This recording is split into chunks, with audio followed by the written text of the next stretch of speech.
ছয় মাস পর কিশোরগঞ্জের নরসুন্দা নদীর তীরে অবস্থিত ঐতিহাসিক পাগলা মসজিদের ১৩ লোহার দানবাক্স খোলা হয়েছে। শনিবার সকাল ৭টায় দানবাক্স খুলে ৪৩ বস্তা টাকা পাওয়া যায়।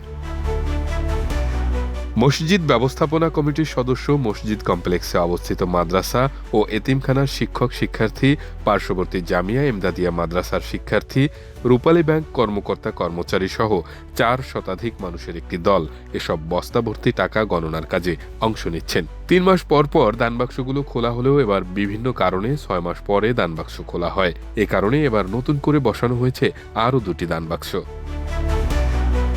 এর আগে গত বছরের ২৭ ডিসেম্বর ৩ মাস ২৭ দিন পর মসজিদের দানবাক্সগুলো খুলে দানবাক্স থেকে ১১,৪৮,৪৮,৫৩৮ টাকা পাওয়া যায়।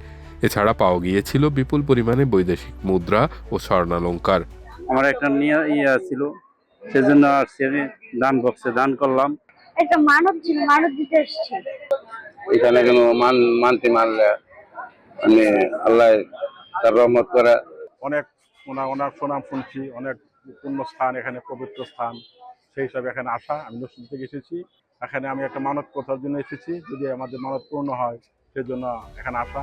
কিশোরগঞ্জের জেলা প্রশাসক ও পাগলা মসজিদ পরিচালনা কমিটির সভাপতি সোহানা নাসরিন, অতিরিক্ত পুলিশ সুপার নাজমুস সাকিব খান, অতিরিক্ত জেলা প্রশাসক মোহাম্মদ ইশতিয়াক ইমন, অতিরিক্ত জেলা প্রশাসক মোহাম্মদ নাহিদ হাসনা খান, অতিরিক্ত জেলা ম্যাজিস্ট্রেট এরশাদুল আহমেদ, সদর উপজেলা নির্বাহী কর্মকর্তা মোহাম্মদ কামরুল হাসান মারুফ সহ প্রশাসনের কর্মকর্তাদের উপস্থিতিতে দানবাক্সগুলো খোলা হয়। কিশোরগঞ্জ জেলার সদর উপজেলায় নরসুন্দা নদীর তীরে অবস্থিত ঐতিহাসিক পাগলা মসজিদ এবং ইসলামিক কমপ্লেক্সের দান বাক্স খোলার কার্যক্রম আজ ২৭ জুন ২০২৬ তারিখ সকাল ৭টা থেকে শুরু হয়েছে। এখানে স্থায়ী ১০টি সিন্দুক এবং অস্থায়ী ৩টি ট্রাঙ্ক দান বাক্স হিসেবে ব্যবহার করা হয়, যা পুরোপুরি পরিপূর্ণ হয়ে যাওয়ায় আজকে খোলা হলো।